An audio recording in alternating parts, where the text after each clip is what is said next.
নমস্কার, আমি ইন্দিরা মাই লাইফে আপনাদের সবাইকে স্বাগত।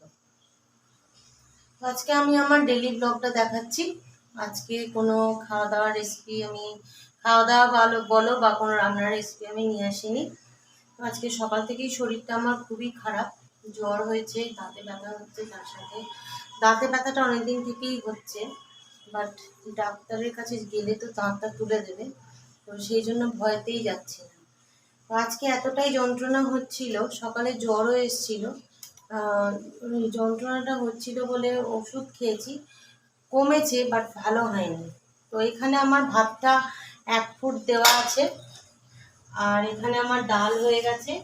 এখানে প্রেসার কুকারে আলু সেদ্ধ হবে, আলুটা দিয়ে দিয়েছি। এখানে মাছ আছে, মাছটা ভাজবো। আর রাত্রেবেলা ভাবছি একটু চিকেন করব, তো চিকেনটা ফ্রিজ থেকে বার করে জলে দেওয়া আছে। আর এখানে আমার ডিমও সেদ্ধ হয়ে গেছে, কারণ ব্রেকফাস্টে কিছুই করব না, ব্রেকফাস্টে করব হচ্ছে ডিম সেদ্ধ আর পাউরুটি। এই যে এই কড়াইটার মধ্যে ডিমগুলো সেদ্ধ আছে, তো ডিমগুলো ছাড়িয়ে নেব।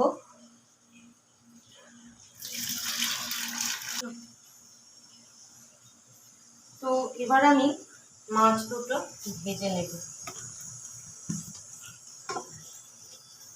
ফ্রাইং প্যানে তেল দিয়ে দিলাম, ফ্রাইং প্যানে ভাজলে তেলটা একটু কম লাগে।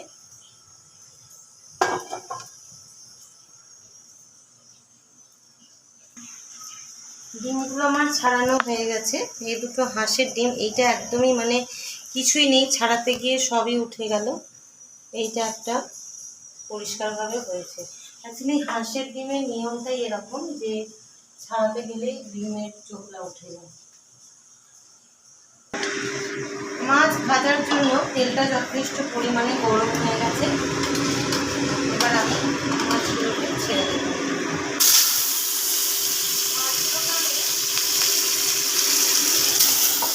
খুন্তির সাহায্যে ছাড়লাম, নাহলে আবার হাতে গন্ধ বেরোবে, সেই জন্য।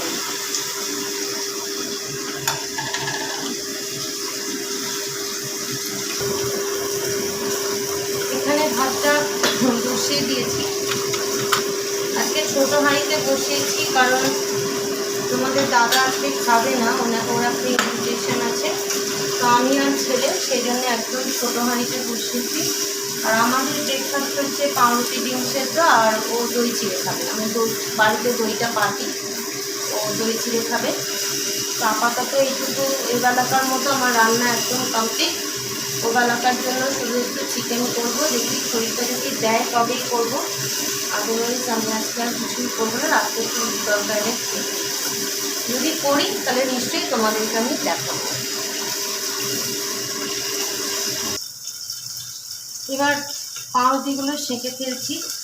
পাউরুটিগুলো 4-5 দিন ধরে ফ্রিজে ছিল, তো সেই কারণে একটু বেশি সেঁকতে হবে। আর ভাবলাম এই পাউরুটিগুলো এবারে খেয়ে নিই, তো তারপরে আবার নতুন পাউরুটি আনাবো।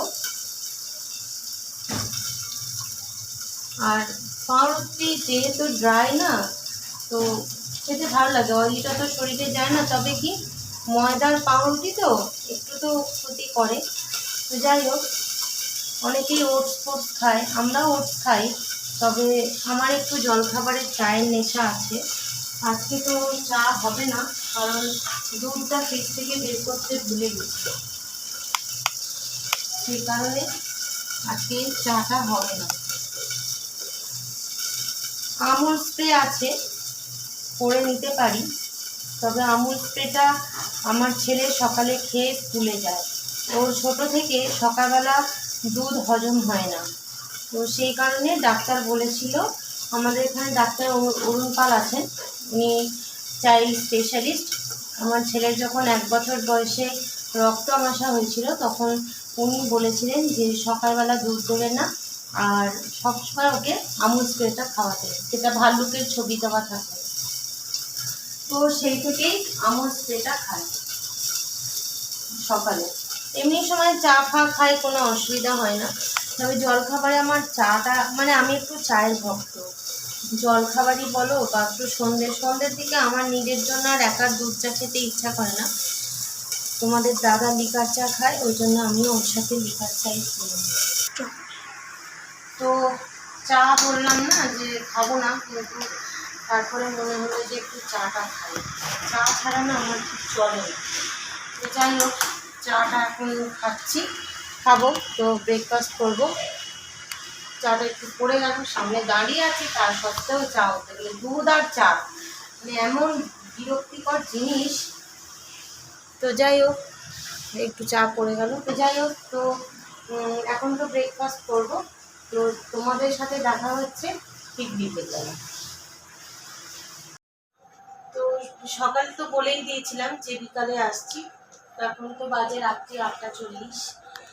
তো এখন ডাক্তারটা দেখিয়ে আসলাম, দাঁতে তো প্রচণ্ড ব্যথা, ওষুধ দিয়েছে, ওষুধটা খাচ্ছি। আমার দাঁতে শিল করা ছিল, সেটা নাকি উঠে গেছে। যাই হোক, দাঁতটা তোলার জন্য বলছিল, কিন্তু আমি তো তুলবো না, দেখা যাক কী হয়। আলটিমেটলি যদি তুলতে হয় তো তুলতেই হবে। আমার ওই দাঁতে ইঞ্জেকশান দেওয়াতে ভীষণ ভয় লাগে। তো যাই হোক, ব্লগটা আজকের মতো এখানেই শেষ করছি। শরীরটাও ভালো না। যদি ভালো লাগে আজকের ভিডিওটা, তাহলে অবশ্যই লাইক করো, একটা শেয়ার করো, কমেন্ট বক্সে কমেন্ট দিও, আর কোথা থেকে বলছো সেটাও একটুখানি লিখে দিও। আজকের মতো এইটুকু, দেখা হচ্ছে পরের ভিডিও। ততক্ষণের জন্য ভালো থাকো, সুস্থ থাকো, সাবধানে থাকো। নমস্কার।